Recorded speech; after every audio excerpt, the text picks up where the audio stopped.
সরোজিনীর দেওয়া লিস্ট দেখে দেখে সব বাজার করে রনো। সরোজিনী সেই বাজারগুলো দিয়ে রনোর পছন্দের খাবারগুলো রান্না করছে।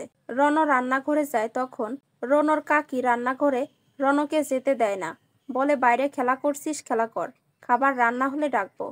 এদিকে রাতুল তার ঘড়িটা নিয়ে চিন্তায় পড়ে আছে। রাগিনী চ্যাটার্জি রাতুলকে বলে, আমার হিসাব একেবারে মিলে গেছে। সরোজিনী অসুস্থ হওয়ার পর থেকে ওই সাংবাদিক মেয়েটা আর কোনো ভিডিও করিনি। এবার আমি একদম শিওর যে ওই মেয়েটা আসলে সরোজিনী। তুই এখন ঘড়ির চিন্তা না করে মেয়েটার চিন্তা কর। এদিকে দেখা যায় সরোজিনীর দাদা সরোজিনীর খোঁজ করতে যায়। বিনুকে রাগিনী চ্যাটার্জির লোক ভেবে তাকে মিথ্যে ইনফরমেশন দেয়। মন খারাপ করে বিনু সেখান থেকে বের হয়ে আসে।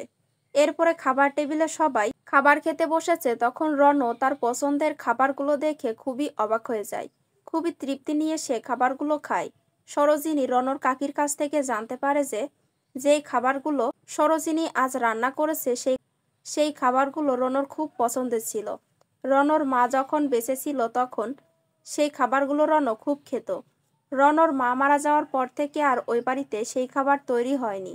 সরোজিনী মনে মনে বলে, ওনার যে এই খাবারগুলো পছন্দ সেটা স্যার কি করে জানলো? স্যারের তো জানার কথা না।